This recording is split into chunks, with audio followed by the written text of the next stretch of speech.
ओम नमः शिवाय। ग्रह नक्षत्र.com पर मैं आरवी आप सबका स्वागत करता हूं दोस्तों जैसे कि आप सब जानते हैं पुरुषोत्तम मास का श्रृंखला श्रेणी में आज हम बात करेंगे 17वें अध्याय की।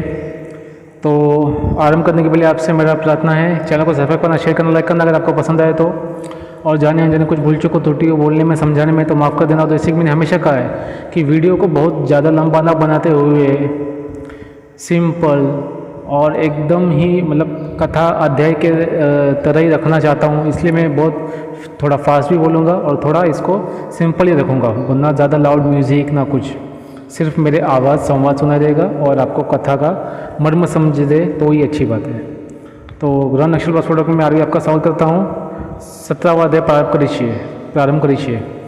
नारद जी बोले, हे कृपा है सिंधु, उसके बाद जागृत अवस्था को प्राप्त उस राजा दृढ़धन्वा का क्या हुआ, सो मुझसे कहिए जिसके सुनने से पापों का नाश कहा गया है। नारायण जी बोले, अपने पूर्व जन्म के चरित्र को सुनने से आश्चर्य युक्त तथा सुनने की इच्छा रखने वाले राजा दृढ़धन्वा से वाल्मीकि ऋषि बोले,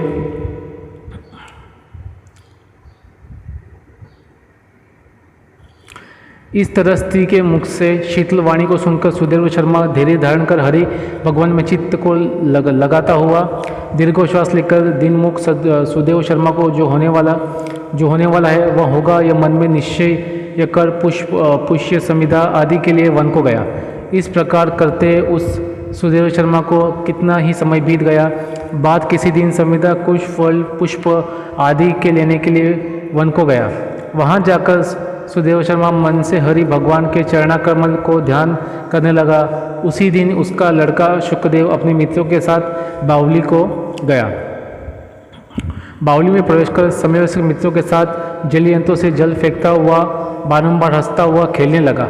गर्मी की ऋतु में बार बार जल में खेलता हुआ हर्ष को प्राप्त हुआ। इस तरह प्रेम में मग्न सब बालकों से खेल करते हुए अतः जल में खड़ा हुआ। वहाँ शुक्रदेव बालक मित्रों से पीड़ित होकर मित्रवर्ग से भय से भागने की इच्छा करता हुआ और भाग्य से प्रेरित हो अपने श्वास को रोककर अपने मित्रों को छलने की इच्छा से वह अथाह जल का में गोता लगाया, किंतु उस जल में व्याकुल होकर उससे बाहर निकलने की इच्छा करता साहस उस अथाह जल में वह बालक मृत्यु को प्राप्त हो गया। जल से निकलते हुए बालक को न देखकर सब समयस्क मित्र बालक चकित होकर हाहाकार करते हुए बहुत जोर से दौड़े और अत्यंत शोक से ग्रस्त हुए बालक की उसकी माता गौतमी से जाकर बोले। उन बालकों के अत्यंत अप्रिय वज्रपात के समान वचन को सुनकर पुत्र प्रेम में प्रेम करने वाली गौतमी तुरंत पृथ्वी पर गिर गई। उसी समय वन में सुदेव शर्मा आया। पुत्र का मरण सुनकर कटे वृक्ष के समान पृथ्वी पर गिर गया। बाद दोनों ब्राह्मण स्त्री पुरुष उठकर बावली को गए। जाकर मूत्र पुत्र का आलिंगन कर उसके शरीर को गोद में लेकर सुदेव शर्मा बारंबार पुत्र का मुख चूमने लगा। बाद अपने गोद में स्थित मृत पुत्र को बार बार देखता हुआ रोता विलाप करता हुआ गदगद अक्षर से बोला। सुदेव शर्मा बोला, हे पुत्र, मेरे शोक को नाश करने वाले शीतल सुंदर और शुभ वचन को बोलो। वत्स, मेरे मन को प्रसन्न करो। वृद्ध माता पिता को छोड़कर तुम जाने के योग्य नहीं हो। हे वत्स, विद्यादान के लिए तुम्हारा श्रेष्ठ मित्र बुला रहा है। हे बड़े हर्ष से पढ़ने के लिए उपाध्याय तुमको बुला रहे हैं। हे पुत्र, शीघ्र उठो, इस समय क्यों सो रहे हो? तुमको छोड़कर घर नहीं जाऊंगा। घर में मेरा क्या काम है? तुम्हारे बिना इस समय मेरा घर शून्य जंगल के समान हो गया है।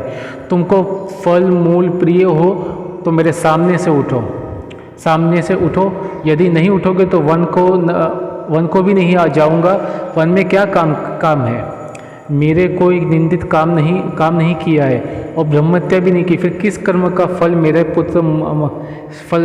फल से मेरा पुत्र मर गया है?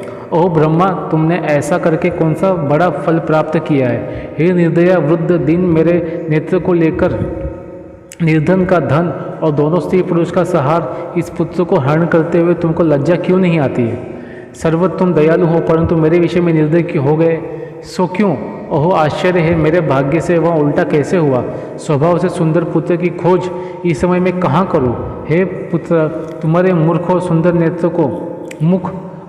नेत्र को कहाँ देखूंगा? मेघ जल को वर्षाता, पृथ्वी धान्य को पैदा करता है, पर्वत रत्नों को, समुद्र मुक्तासर मणि को देते हैं, परंतु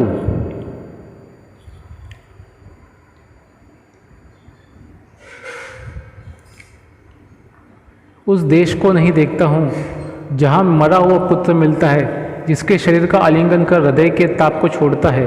हे वत्स, तुम बार शीघ्र वचन सुनाओ और दया करो। तुम्हारी माता लज्जा छोड़कर चेल्य के समान अत्यंत विलाप करती है। हे पुत्र, उसको देखकर तुमको दया क्यों नहीं पैदा होती है? माता पिता की आज्ञा बिन तुम कुछ भी नहीं गए, कुछ भी नहीं किया माता पिता की आज्ञा के बिना। हे पुत्र, हम दोनों से बिना पूछे ही दूर के मार्ग को गए हो। इस समय इसके वेदायन की उत्तम वाणी को सुनूंगा। हे वत्स, आज तुम्हारे और तुम्हारे मनोहर मधुर वचन के स्मरण के से मेरा हृदय सौ टुकड़ा नहीं हो रहा है, क्योंकि मेरा हृदय लोहे के समान है। हे कौशलेंद्र, राजा दशरथ तुमको धन्य मानता है, क्योंकि रामचंद्र के वन जाने पर पुत्र के ताप से दग्ध और वे प्राणों को नहीं रख सके, परंतु पुत्र के मर जाने पर भी जीवित रखने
भूल चुको तो माफ़ कर देना दोस्तों। ओम नमः शिवाय।